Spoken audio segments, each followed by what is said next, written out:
ये कागज के टुकड़े कमाने के लिए तुम अपने से हीरे जैसे काया का महाराज तुम विनाश कर रहे हो। कुछ नहीं ले जा पाओ। किसी ने कहा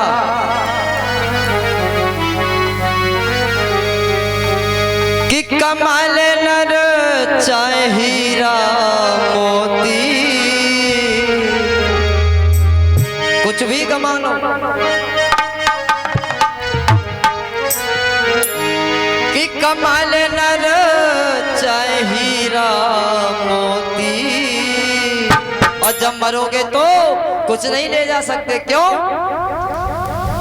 कि कमाल नर चाहे हीरा मोती, क्यों?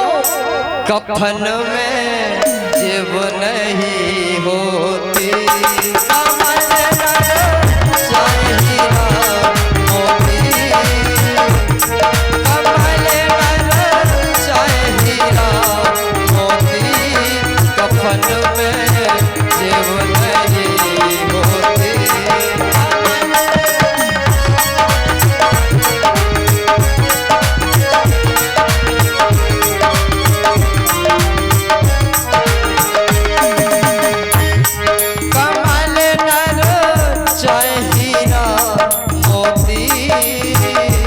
कुछ भी कमा लो मेरे प्यारे, लेकिन ले जा नहीं सकते कुछ।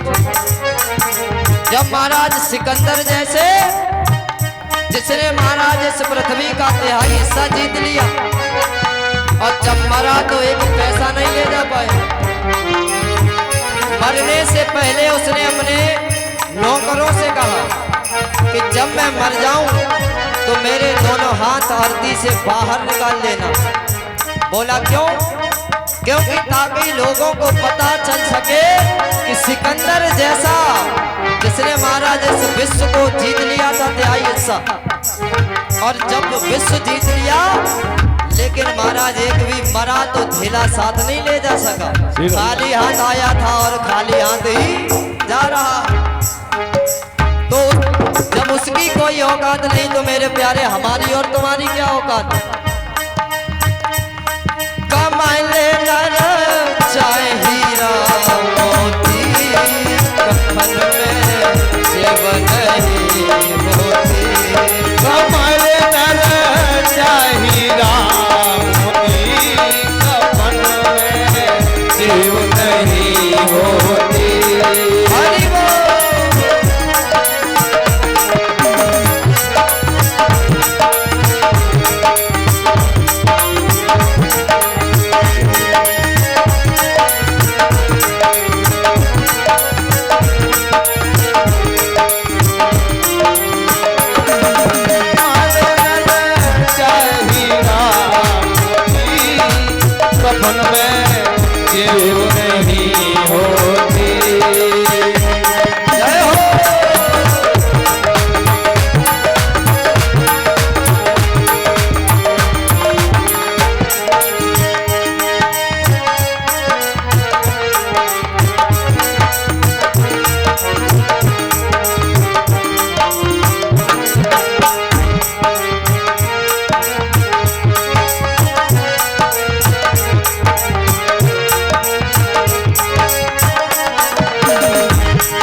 चाहे तू खाए ले रूखी सूखी, चाहे तू खाए ले रूखी सूखी, चाहे तू खाए ले रूखी सूखी, चाहे तू खाए ले रूखी सूखी, चाहे तू खाए ले पूड़ी कचौड़ी, चाहे तू खाए ले पूड़ी कचौड़ी।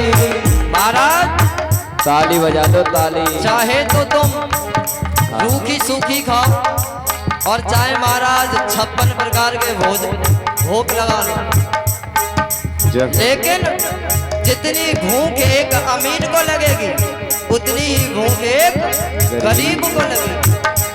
वो भेदभाव नहीं करेगी। क्यों? भूख सब एक ऐसी होती, कमल में जेब नहीं होती, कमल नर हीरा होली कफन में जीव नहीं होती। सुनिए और क्या बताया। चाहे तू ओढ़ ले साल तू साला, चाहे तू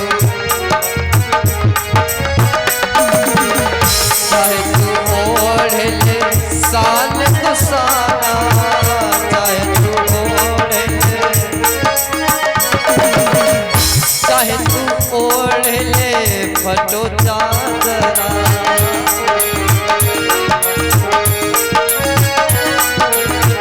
चाहे तू ओढ़ ले साल तू साला, चाहे तू ओढ़ ले फटो चादरा। क्यों?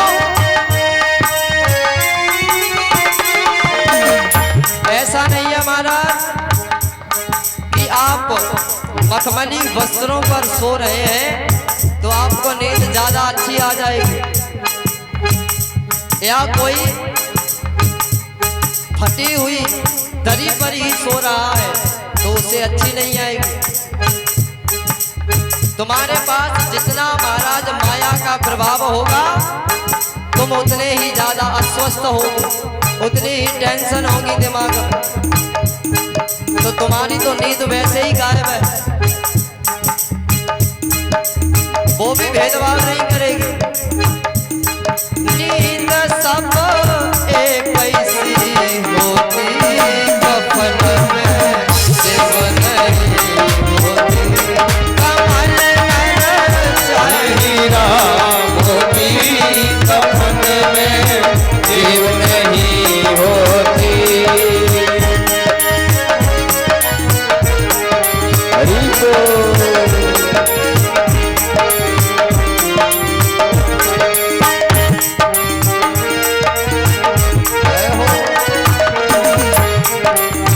बताया।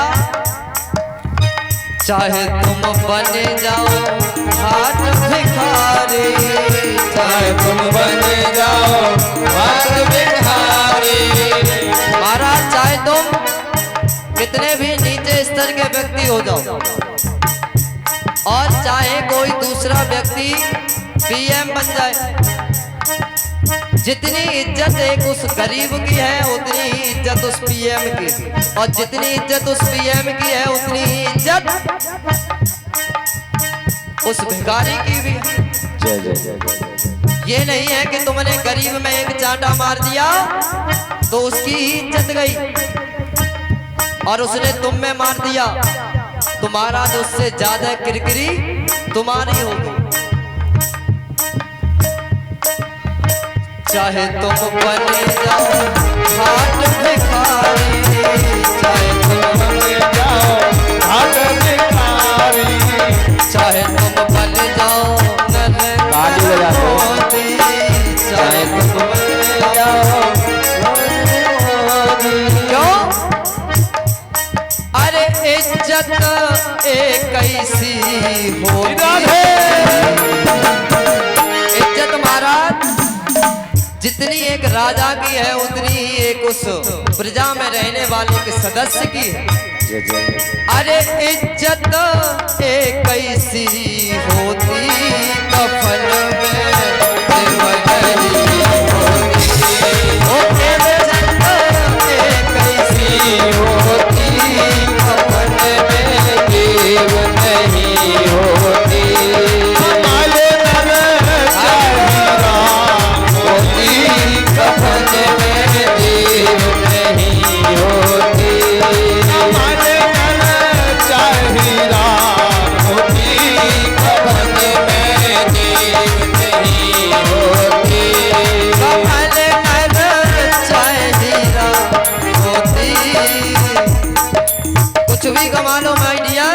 लेकिन जब मरोगे तो एक थैला साथ नहीं जाएगा, क्योंकि कफन जो जाता है महाराज एकदम प्लेन होता है। और शमशान घाट ही एक ऐसी जगह है महाराज, चाहे एक राजा जाए चाहे एक भिखारी जाए, इज्जत समान है। क्यों?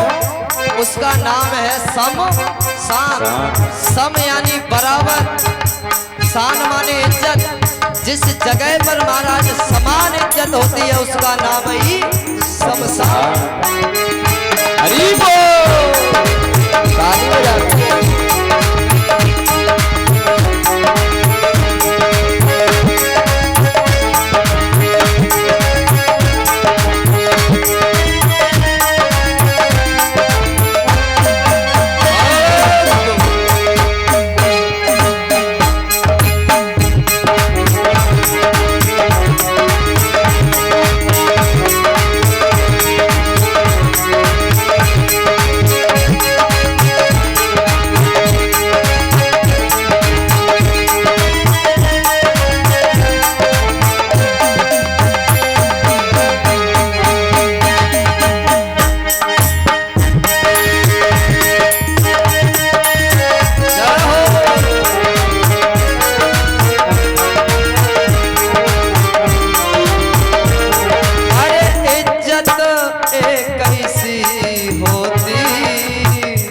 और समान इज्जत महाराज शमशान में ही मिलती है। क्यों?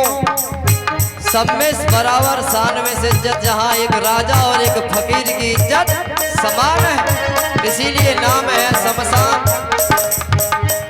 हो इज्जत एक ऐसी होती कफन में जीवन नहीं होती। अरे इज्जत एक ऐसी होती कफन में जीव नहीं होती।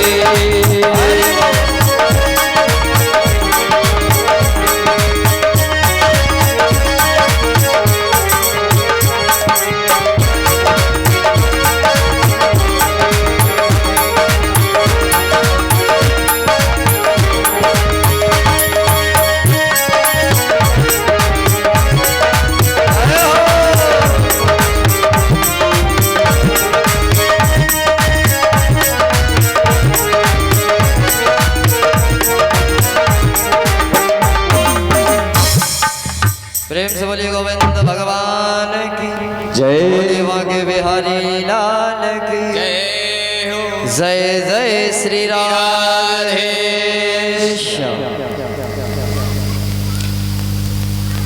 महाराज समान भाव से यदि कोई देखता है तो केवल वह परम पिता परमात्मा और एक शमशान, ये दो ही जगह है जहां पर व्यक्ति की समान तुलना होती है। उस गोविंद की नजर में ना कोई छोटा है और ना कोई बड़ा है। उसके तो तुम, हम और आप सभी बालक हैं, भेदभाव नहीं, सभी समान हैं। पर एक शमशान घाट माना, जिस जगह पर चाहे एक राजा जले चाहे एक फकीर जले, चाहे किसी भी समाज का व्यक्ति हो, ऐसा नहीं है कि तुम फलाने समाज से हो तो तुम्हारी इज्जत कम हो जाए, तुम फलाने समाज से हो तो तुम्हारी इज्जत ज्यादा हो जाए, नहीं, समान है। इसीलिए उससे कहते हैं महाराज शमशान।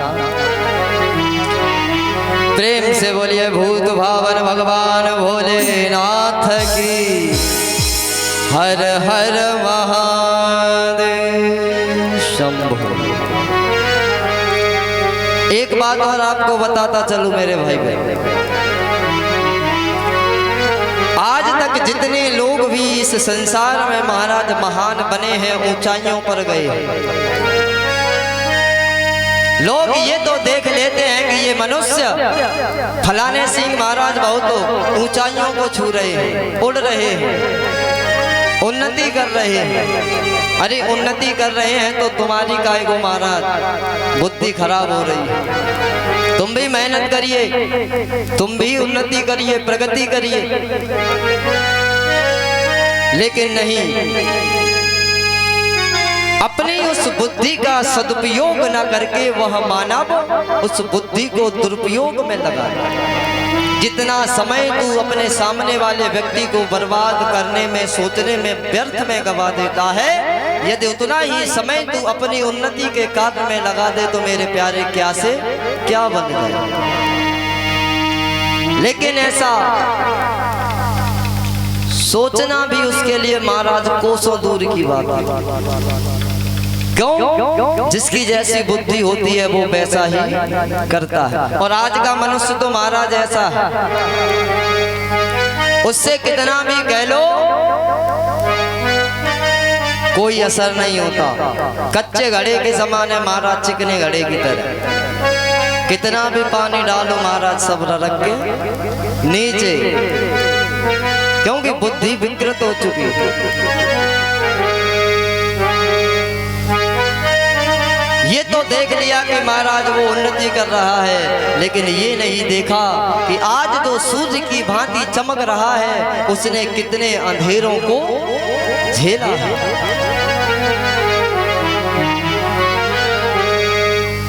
आज जब वो सूर्य की भांति चमका है तो महाराज सूर्य भी कितने कष्टों को झेलता है। जब राहु गिरसता है तो महाराज बहुत कष्ट होता है। बादल घेर लेते हैं, अंधकार में छा जाता है, तब भी उन अंधकारों को उनसे लड़ता हुआ तब जाकर के वह सूर्य की भांति चमकता है। तुमने चमक देख ली लेकिन उसके पीछे के संघर्ष को नहीं देखा। यदि उस पीछे के संघर्ष को जानने की कोशिश करते मेरे प्यारे, ये सोचते किसने कितनी मेहनत की होगी तब जाकर के ये आज इस श्रेणी पर पहुंचा है। और तुम चाहते हो कि महाराज हम अभी दो आहुति लगाएं स्वाहा स्वाहा और कोई महाराज हा हा हा हा करता हुआ निकले, कहे कि जो कहो क्या हुक्म है मेरे आका। तो महाराज ये ख्याल अपने दिमाग से निकाल देना, जो ख्याली पुलाव पक रहे हैं तुम्हारे दिमाग में, उन्हें निकाल के बाहर कर दीजिए, उस कीड़े को मार दीजिए।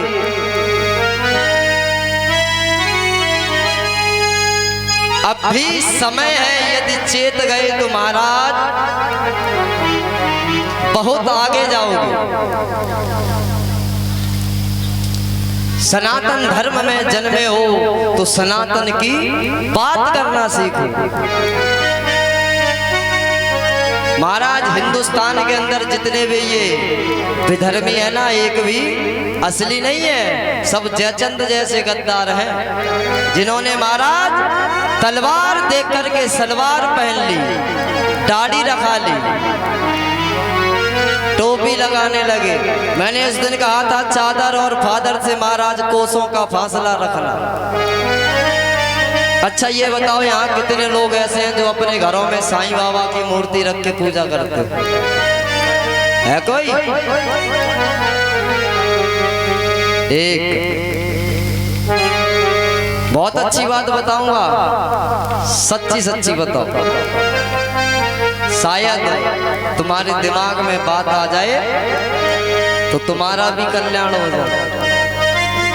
महाराज जो लोग साईं को भगवान की तरह पूजते, पहले उसके पीछे की सच्चाई को जानो, उस इतिहास को समझने की कोशिश करो। साईं कोई भगवान नहीं है, ये एक मुसलमान थे, फकीर थे, और इनका एक ही काम था महाराज, चिलम पीना, बीड़ी पीना, गांजा पीना और झाड़ फूंक करना। जिस चिलम बीड़ी को पीते थे उसकी राख की पुड़िया बना के देते थे महाराज। आज के जो चंद जयचंद जैसे गद्दार हैं, जो महाराज अपने कुल के कुल देवी देवताओं को भूलकर, उप देवी देवताओं को भूलकर, अपने सनातन धर्म के देवी देवताओं को भूलकर उन मजारों पर महाराज चादरें चढ़ाने जाते। भगवान ने पहले ही कह दिया है गीता में कि जो भूतों को पूजता है वो भूत योनि को प्राप्त करता है, जो अपने पितरों को पूजता है वह पितरों को प्राप्त होता है, और जो स्वयं मेरा पूजन करता है वो मुझे प्राप्त होता है। निर्णय तुम्हारा है। जिन्हें आज तुम साईं राम साईं भगवान कह के महाराज हल्ला मचाए घूमते हो, ये कोई सनातनी नहीं थे, ये मुसलमान थे, फकीर थे। झाड़ फूक का काम था महाराज। वही झूठी चिलम की बीड़ी की राख की पुड़िया बना के दिया और वही खाते। इनका नाम था महाराज चांद मियां। इन्हें साईं भी महाराज कुछ चंद हिंदू जो दोगले हैं जयचंद जैसे, उन्होंने ही भगवान बना दिया। एक बात बताओ, जब हमारे मंदिरों में भगवान राम, शिव, गणेश, दुर्गा, पार्वती, कार्तिकेय, नंदी इत्यादि भगवान कृष्ण, भगवान राम, दुर्गा देवी, काली देवी तमाम हैं, और तुम महाराज उन सभी को नीचे करके उस धूर्त, उस पाखंडी चांद मियां को साईं राम बना करके सबसे ऊपर बिठाते हो। जबकि सनातन धर्म में महाराज त्रिकालज्ञ, 3 कालों को जानने वाले ब्रह्म ऋषि भी हुए। क्या आपने कभी किसी मंदिर के अंदर कभी विश्वामित्र जी की मूर्ति को देखा? कभी वशिष्ठ जी की मूर्ति को देखा? कभी गौतम जी की मूर्ति को देखा? नहीं देखा। जब हमारे त्रिकालदर्शी संतों की मूर्ति भी उस मंदिर में नहीं होती तो तुमने आज उस विधर्मी को कैसे अपने मंदिर में लाके बैठा दिया? ऐसे ही तो महाराज सनातन धर्म का बेड़ा गर्क हो रहा। अब तो महाराज स्वयं कोर्ट ने, और जो उस साईं मिशन मंदिर ट्रस्ट के जोशी जी थे शायद एक अध्यक्ष, कोर्ट केस में महाराज, जो कि आज हमारे पूर्व शंकराचार्य स्वरूपानंद सरस्वती जी ने उसका खंडन किया था। कोर्ट केस चला, अनन्य और संतों ने भी किया। अब तो महाराज उस मंदिर के अध्यक्ष ने भी स्वीकार कर लिया कि साईं कोई हिंदू ऋषि नहीं थे, वो एक मुसलमान थे, झाड़ फूक का काम करते थे, हिंदुओं के साथ गद्दारी करते थे। और आज उसी विधर्मी को तुमने भगवान बना दिया, करोड़ों का चंदा देते हो। जब कभी भी इस हिंदुस्तान में महाराज आपदा पड़ती है, विपत्ति आती है, जैसे अभी कोरोना काल आया, उसमें सभी मंदिरों ने, सभी संस्थाओं ने कई करोड़ रुपए दान दिए, लेकिन साईं मंदिर ने मना कर दिया कि मैं दान नहीं दूंगा, मैं सनातन के लिए दान नहीं दूंगा। और उसी ट्रस्ट ने महाराज पाकिस्तान में जब आपदा आई तो 250 करोड़ रुपए दान में दिए। अब भी तुम्हारी बुद्धि नहीं चेतती है कि तुम्हारे किए हुए दान से तुम्हारे ही विनाश का कार्य हो रहा है। तुम दान करते हो, उन संस्थाओं वालों के पास जाता है और वो उसके महाराज तमामों दुरुपयोग करते हैं तुम्हारे ही साथ। लेकिन बुद्धि भ्रष्ट हो चुकी है आज के मानव की महाराज। चमत्कार को नमस्कार करते हो। अरे तुम्हारे धर्म में वो महाराज चीजें हैं, वो हस्तियां हैं, यदि तुम चाहो तो क्या से क्या बन जाओ, लेकिन मेरे प्यारे उनकी शरण में रहना सीखो पहले। जब तुम डॉक्टरी का कोर्स करते हो तो महाराज कम से कम 3 साल उसकी पढ़ाई करते हो, तब तुम जाकर के महाराज ऑपरेशन करना सीखते हो। ऐसा नहीं है कि इंटर कर ली और महाराज सीधे ऑपरेशन थिएटर में।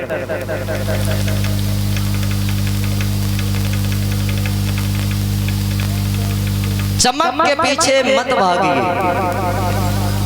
महाराज। सड़क पर जब कड़क धूप पड़ती है तो नजर फैला के देखोगे तो जल प्रतीत होता है, ये लगता है कि पानी भरा है, लेकिन वो असलियत में होता नहीं है। और उसके चक्कर में रहे महाराज के आगे प्यास बुझा लेंगे तो मर बेशक जाना, लेकिन प्यास बुझने वाली नहीं है। और महाराज जब तुम उस विधर्मी का, उस भूत का, प्रेत का पूजन करोगे तो तुम्हें मोक्ष नहीं मिलेगा, वह तुम्हें अपनी ही तरह उस योनि में खींच लेगा और तुमसे ही महाराज अनन्यो कार्य कराएगा, विक्षिप्त आत्मा के रूप में प्रताड़ित करेगा। तब पछताओगे, फिर पछताए होत का जब चिड़िया चुंग गई खेत। समय है अभी भी मारा।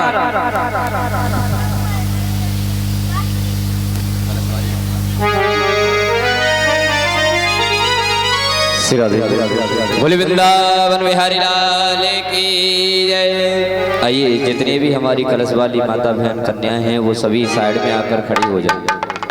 कलश वाली जो भी हैं जिन माता बहनों ने कलश उठाए हैं वो वहाँ खड़े हो जाओ साइड में।